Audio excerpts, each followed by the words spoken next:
My parents sold my childhood home without telling me, so I bought it back years later and made them rent it from me, in silence. I'm a 28-year-old guy, and my childhood home has always been more than just a house. Every brick, every squeaky floorboard, every faded wallpapered corner carried a memory of who I was before life got messy. Walking through the front door was like stepping into a different time, a version of myself that felt safe, understood, and loved.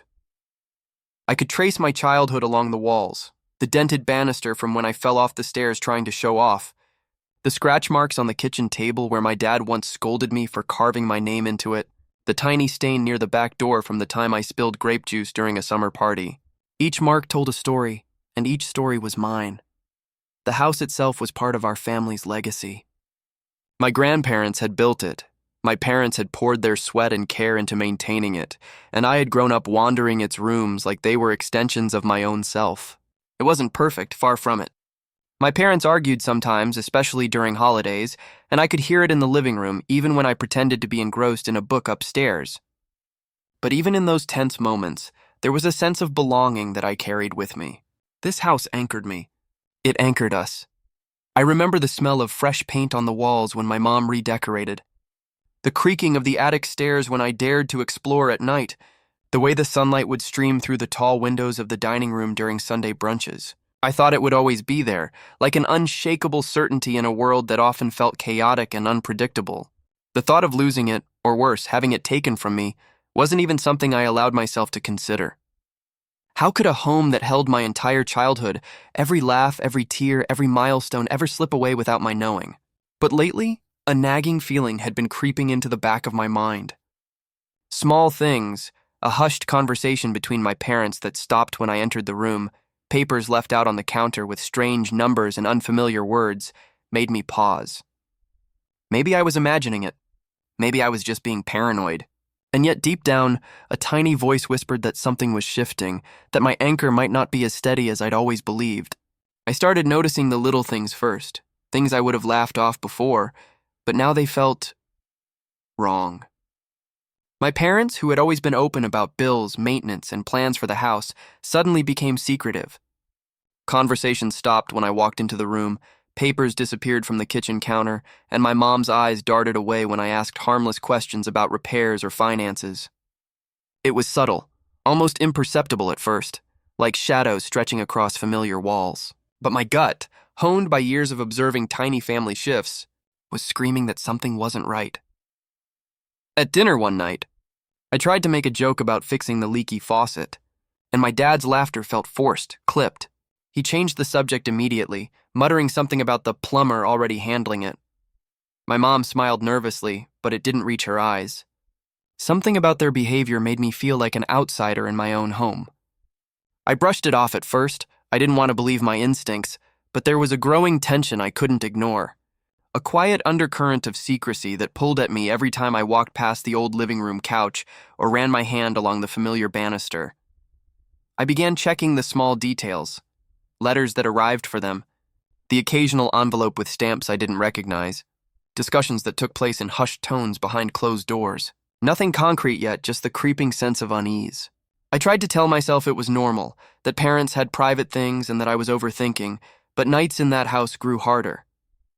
The creaking floors that once felt comforting now sounded like whispers plotting something beyond my knowledge. Even my friends noticed the change when I invited them over. The house felt different somehow, heavier. It wasn't just the walls. It was the air. I could almost feel the tension settling over everything, like static before a storm.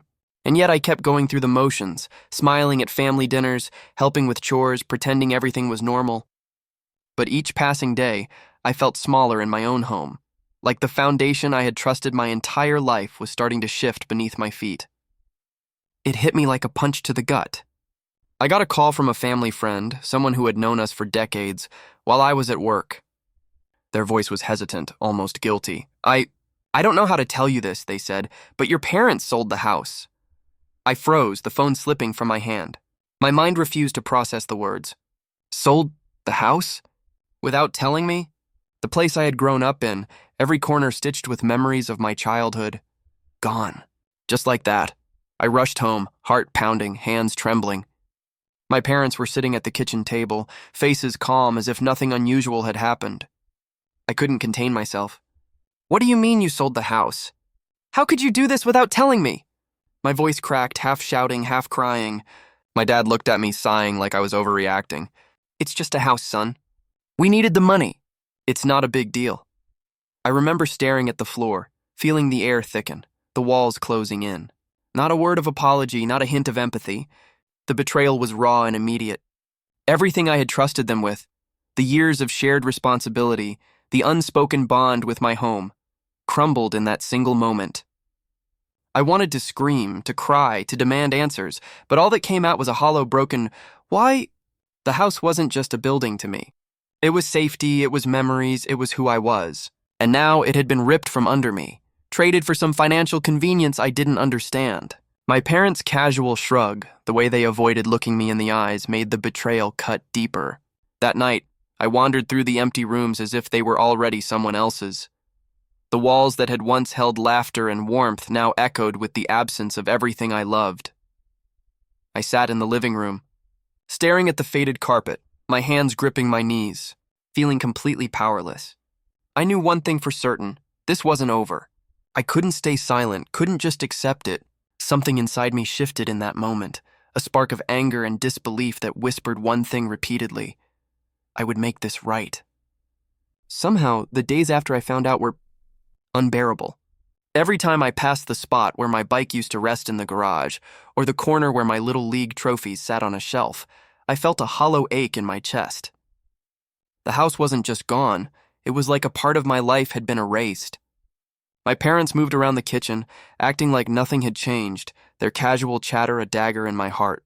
"You'll get over it," my mom said one evening, pouring tea, her voice flat. "It's just a house, after all." Just a house. I wanted to laugh, but the sound would have broken me. I withdrew.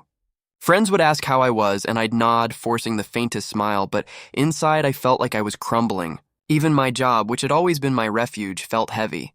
Memories of the house would creep in at the worst times. The scent of old wood, the way the sunlight streamed across the dining room table, the faint creak of the attic stairs. They haunted me. Nights were the hardest.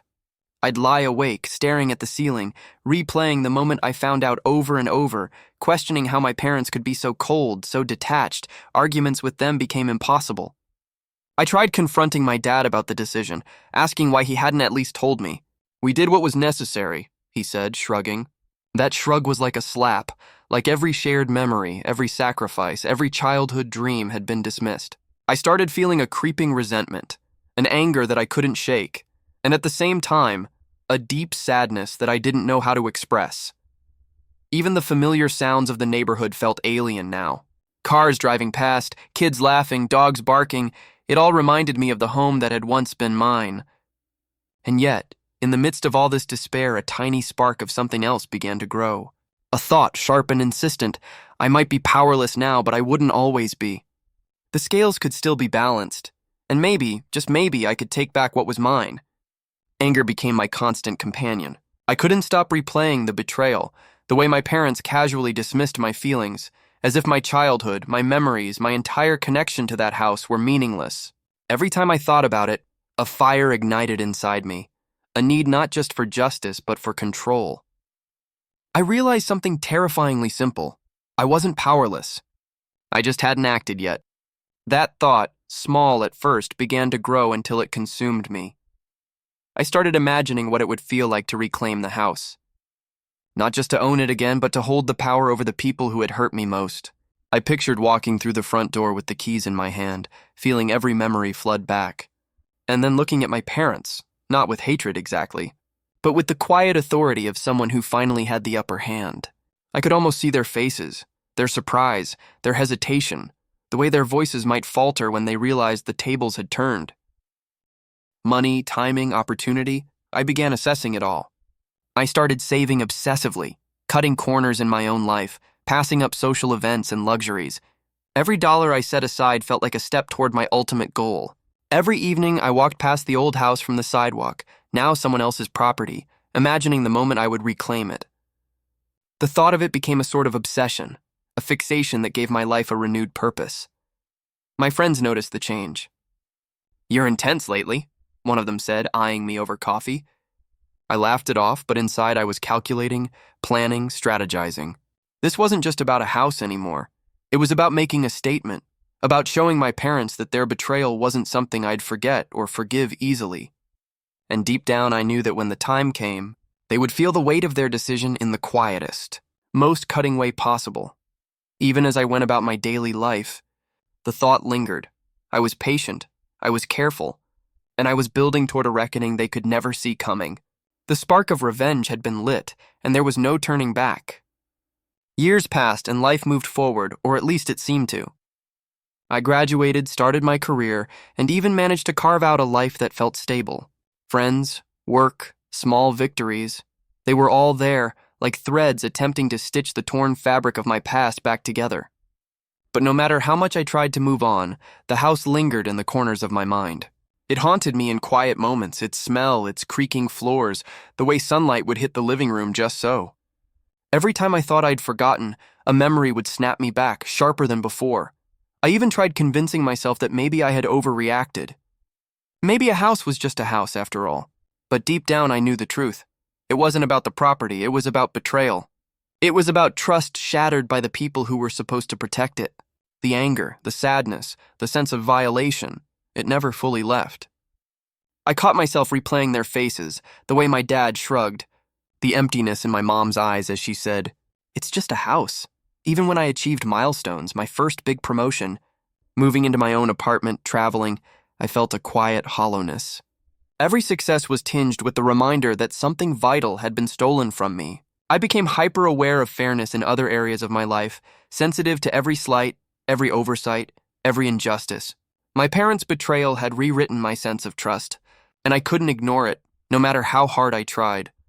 Some nights, I'd stand on my balcony, looking toward the neighborhood where my childhood home still stood under someone else's care, imagining how it might feel to walk through its doors again. That longing was no longer just nostalgia, it had transformed into purpose. The anger and grief had matured into a quiet, simmering determination. One day I promised myself I would set things right. And in that resolve, I finally felt a sense of control returning, like the first fragile step toward reclaiming not just a house, but a piece of my life stolen long ago. Then one day, as if fate had decided to intervene, I saw it. My childhood home was up for sale. My chest tightened when I read the listing. The words blurred as my mind raced. It was still there, old, a little worn, but unmistakably mine.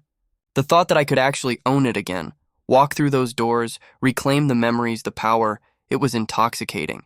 Every detail came rushing back, the front porch where I waited for the school bus, the living room rug that had stains from every spilled drink and birthday cake mishap, the kitchen where my parents had scolded and hugged me in equal measure.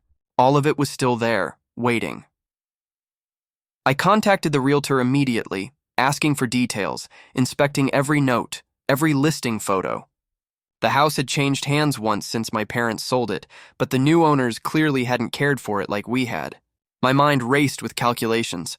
How much money I'd need, the timing, how to make this happen without losing control of the situation. My heart pounded with anticipation, but underneath it all, there was a deeper thrill. The idea that the tables were about to turn.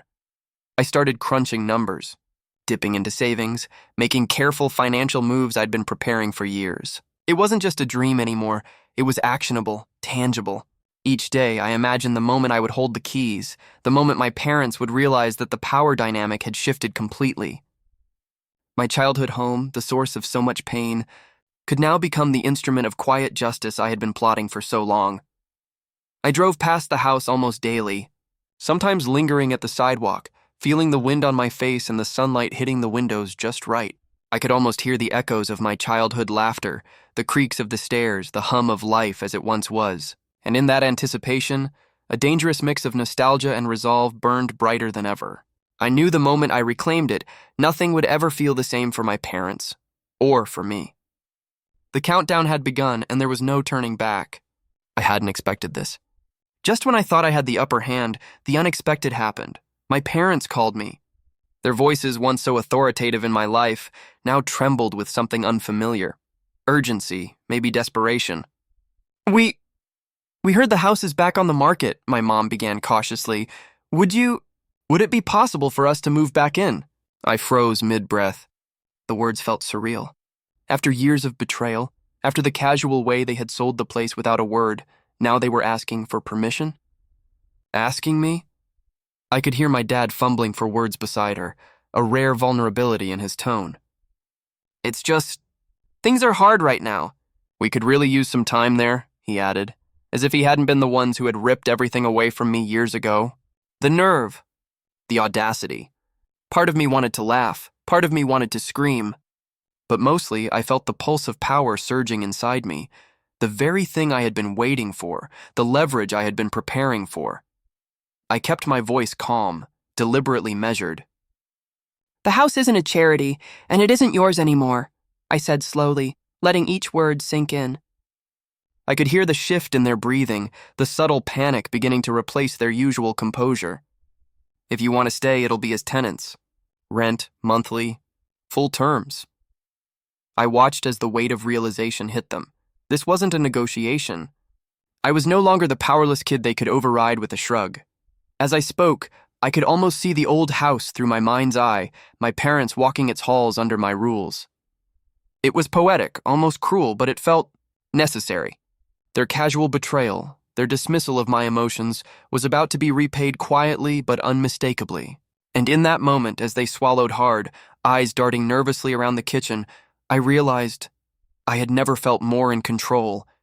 But even with that sense of power, I couldn't shake the lingering tension, the unease that whispered. Something else was coming, something bigger than I had imagined. Even as I finalized the plan to make my parents rent the house, a hollow ache began gnawing at me. I had spent years plotting, saving, and waiting for this moment, but now that it was so close, doubt crept in like a shadow. Was this really worth it? Was turning their betrayal into my quiet revenge going to heal the emptiness inside me, or was I just letting anger control my life? The thought twisted in my chest, heavier than I expected, making every breath feel sharp and hollow. I started replaying memories I hadn't touched in years, the laughter in the living room, the birthday parties, the small moments where my parents had shown warmth, fleeting as they were. Could I really tarnish all of that with revenge, even if they had wronged me? The weight of that question pressed down, leaving me feeling smaller, insignificant, like the powerless kid I had once been. Nights were the worst. I'd lie awake staring at the ceiling, questioning everything, my choices, my morality, my sanity. One evening, while standing outside the house, I felt an almost dizzying mix of nostalgia, grief, and bitterness. The air smelled faintly of wet grass and old wood, the way it used to after summer rains. I closed my eyes and imagined my parents' faces when they realized they were paying rent to the child they had wronged. And then it hit me. This wasn't just justice anymore. It was cold, too cold. I could feel the emptiness spreading, the realization that revenge could give me power, but it might not give me peace. I knew that if I went through with it, there would be no turning back. The thrill of reclaiming the house was tangled with a deeper fear, that in taking control, I might lose a part of myself too. My stomach churned as I looked up at the familiar roof, the windows staring down like eyes that had witnessed it all. And in that quiet, rain-slicked evening, I felt truly at my lowest, caught between the need for justice and the fear that vengeance would cost me more than I ever imagined. The day finally came. My parents arrived at the house, unaware of exactly what awaited them. Their casual confidence, the kind that had once made me feel small, was gone, replaced by uncertainty, even apprehension.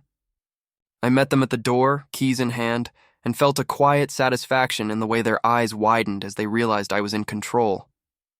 "Welcome back," I said evenly, letting the words hang in the air, heavy with implication. We walked through the familiar rooms together, but the atmosphere had changed. Every step, every creak of the floorboards was now a reminder that I held the power. I laid out the terms carefully: rent, monthly, full responsibility, no exceptions. My parents exchanged glances, a mixture of disbelief and grudging acceptance etched on their faces. "This is serious?" my dad asked, voice shaking. "Completely," I replied, my tone firm, unwavering. Their previous confidence crumbled with each word. The casual shrug, the dismissive remarks, the feeling that I would always be powerless, it was gone. Now every moment in this house would be on my terms. I watched as their usual composure faltered, the weight of their own actions finally pressing down on them. My mother's hands trembled slightly as she adjusted her bag, and I realized that silence, quiet, undeniable authority, was my most potent weapon. Walking through the living room, I felt the culmination of years of planning, pain and quiet fury coalescing into a single, precise moment. I wasn't shouting, I wasn't lashing out. I didn't need to. The look in their eyes said everything. They understood finally that the house was mine, legally, emotionally, irrevocably, and that their choices had consequences. And as I handed them the paperwork outlining the rental terms, I knew that this confrontation was not just about reclaiming a house, it was about reclaiming myself. But even as they signed, nodding silently, I felt a lingering tension. A quiet question. How would this power, this silent revenge, reshape the family I thought I knew? And would it ever be enough to fill the emptiness they had left behind? My parents moved back in, but the house was no longer theirs. It never would be again. The quiet tension that settled over the rooms was almost tangible. Every creak of the stairs, every echo down the hallway seemed to whisper reminders of the new reality. They were paying rent to the child they had betrayed. The air smelled faintly of the familiar, wood polish, faint traces of my mom's cooking, but now it carried an edge, a subtle reminder of who held the power. I watched them navigate their new life under my terms. My dad would mutter about chores and repairs, trying to assert authority, only to falter when I reminded him of the agreement. My mom, once so dismissive, would pause before speaking, carefully weighing every word. It was almost poetic, the way their previous confidence had crumbled into this hushed obedience. No arguments escalated, no shouting matches erupted. Just a quiet, simmering acknowledgement that the balance had shifted.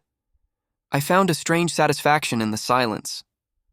This wasn't about being cruel. It was about restoring the respect I had lost years ago. Every interaction became a silent lesson, every glance a reminder of consequences. Even as they moved through the familiar rooms, I could feel the weight of history, the memories I had once cherished, now infused with a quiet justice.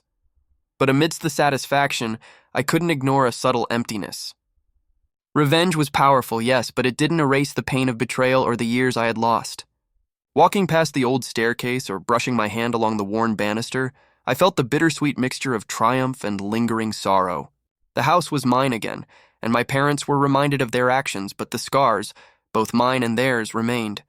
And so life continued in silence. The revenge was complete, yet the echo of what had been lost lingered in every corner. I had regained control, but the quiet house held a deeper question. Could I ever truly feel at peace in the space that had once been both my sanctuary and the site of my greatest betrayal? Weeks turned into months, and the house settled into a new rhythm. My parents lived there, yes, but the power dynamic had shifted completely. I realized something profound. Reclaiming the house wasn't just about revenge. It was about reclaiming myself, my sense of worth, and my ability to stand up against those who had wronged me. Walking through the rooms now, I felt a quiet strength that I hadn't felt in years. Every corner that had once been tainted by betrayal now whispered resilience. I started noticing the small things again, the morning light hitting the kitchen floor, the way the living room couch still bore the imprint of our family's history, the scent of the old attic mingling with the crisp smell of freshly polished wood. These familiar details no longer carried the same ache. Instead, they reminded me of how far I had come, of the patience, persistence, and determination that had brought me to this point. The house was a symbol now, not just of my past, but of my ability to claim agency over my life.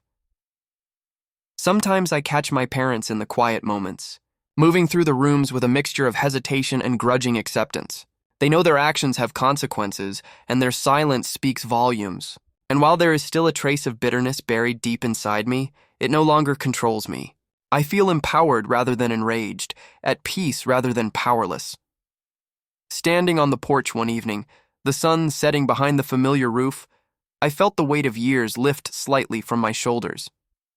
The house, once the site of heartbreak and betrayal, had become a testament to endurance, to patience, and to quiet justice. I had turned what was stolen into a tool for empowerment, and in doing so, I finally felt the closure I had craved for so long. I knew the scars would never fully disappear, but I had rewritten the story of this home, and in doing so, rewritten a part of myself. For the first time in years, I could breathe in the familiar air and truly feel free. And in that freedom, I understood. I had not only reclaimed a house, I had reclaimed my life.